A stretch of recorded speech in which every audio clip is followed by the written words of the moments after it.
Turning to our politics lead, Democrats are demanding an apology, with one even going as far as to demand the White House leader's resignation after Republican Congressman Kevin McCarthy was recorded over the weekend saying this. I'll make this one promise to you. If we win the majority, which I know we're going to, you're all invited. If you come to this work, it's more importantly, I want you to watch Nancy Pelosi hand me that gavel.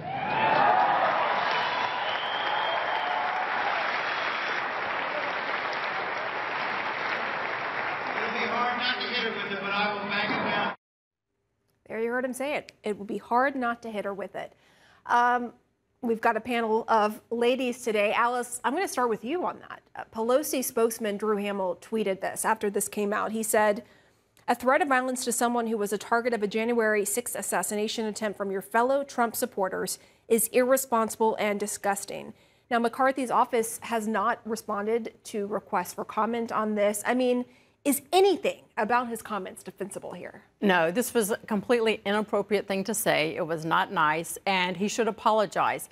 He should not step down. He should not resign. He should certainly apologize. But look, we're all in this business long enough. We've all been in private events where people have said things that were inappropriate and should not be said in the public arena. And we need to be certainly much more careful. But with cell phones and people recording everything, you have to be extremely careful. Look, the day and age of things being in private and staying private are over. And case in point, the difference is Donald Trump would say and do things in private that he would also say in public. There's no filter, there's no guardrails, there's no remorse. So a lot more of this kind of behavior and rhetoric is being put out in the public square. But this, I think, is an isolated situation. They could put it behind them very quickly with a quick apology, and let's move on. This is not about her being a woman. This is just about her being the speaker, and he wants to be the speaker. But I don't think he is going to apologize. You know, we've been seeing their relationship deteriorate. She's the Democratic leader, the speaker, he's the Republican leader. She last week, you know, made comments that appeared to be calling him a moron. So it's like it's getting worse, not better. And it's leading to more acrimony in the House when they have a lot on their plate to do. And I just don't see him apologizing. He might, you know, his office might try to clean it up a little bit. But apologizing, I don't know. He doesn't need to apologize. His supporters will not demand that he apologize. They are playing to the lowest common denominator in a way that I think is reprehensible. Public or private, we shouldn't be normalizing violence against women, especially someone who has been threatened in the way that Speaker Pelosi has. And I just think it's funny, you know, these guys have, I don't know, you know, beer muscles. I don't know what was going on at that fundraiser, but, you know, I think it's easy to say things behind someone's back. You know, I think people forget Nancy Pelosi is from Baltimore. So he can play if he wants, but he wouldn't do that in her face. But also to Alice's point, I mean, there's always a camera. There's always someone with their iPhone. You've got to expect if you're going to say it in private, it's going to come out publicly. How much of, and you sort of hinted at this, Tia, but how much of this worsening relationship between McCarthy and Pelosi, and you mentioned Pelosi recently called McCarthy a moron, how much of it has really been spurred on by the Select Committee and everything that happened around that? I think there's pre-January 6th Pelosi and McCarthy who really didn't have much of a relationship. It's well known that Pelosi and former Minority Leader / Speaker John Boehner actually had a really good relationship when you laid aside the politics. That wasn't the case. Pelosi and McCarthy never had a relationship, and then it went from pretty much meh to dislike after January 6th, particularly after McCarthy's actions after the Capitol was attacked. His kind of mealy reaction to it and backtracking from what he said initially, that former President Trump was at fault, to some of the whitewashing that he and his conference have been a part of.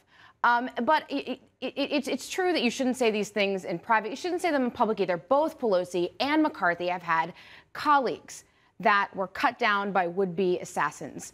They both were there when the Capitol was attacked. They both have had death threats. Their colleagues have had death threats. It's past this. Stop it. It's not all right. And it's true. I mean, I interviewed the Sergeant at Arms a couple of months ago, and she said that because of the heightened political rhetoric, there are more threats against lawmakers just in this last, really since the election.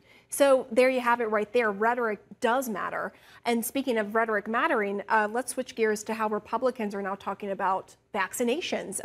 Lindsey Graham, Republican Senator Lindsey Graham, announcing today he has tested positive for coronavirus. And in this statement, he tweeted this out. He said, he noted, quote, "I am very glad I was vaccinated because without vaccination, I am certain I would not feel as well as I do now.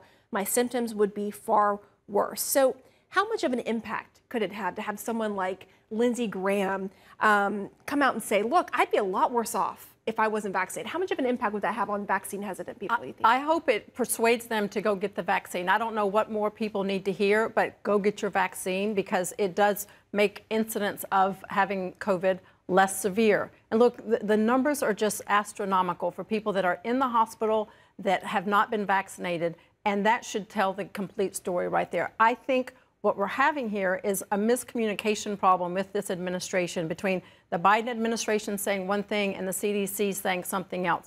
If we could get all of our elected officials and all of government on the same page and encourage vaccinations, take the politics out of it. This is a healthcare issue, and encourage people to get the vaccine. And that helps make the getting the disease much less, and makes the likelihood of you getting it even smaller. What do you think about that? Because you've had to deal with, coordination on a government level. What do you think about the point that Alice just made? I think the Biden administration and the CDC definitely need to get in better alignment. But with respect to Lindsey Graham, I think he has an excellent opportunity. His team does. I don't know how he's feeling, but his team has an excellent opportunity to speak to those who are vaccine hesitant. It breaks my heart when I see fathers of, leaving behind children and their wives saying, or their widows saying, we should have gotten the vaccine. When someone is gone, there is no do-over. And I think we're playing politics like this is a game, and it's not. These are people's lives. And with this vaccine, we've seen, and we're seeing with Lindsey Graham, that you can survive this. Right. And in a lot of ways, the lack of coordination is more so at the state and the local level, particularly in Republican states and Republican-led cities. They're not getting the same message saying, go get your vaccine, do it today. All right. Thank you all so much. And coming up, fear and frustration among America's top diplomats over a mysterious illness that's causing brain damage. That's next.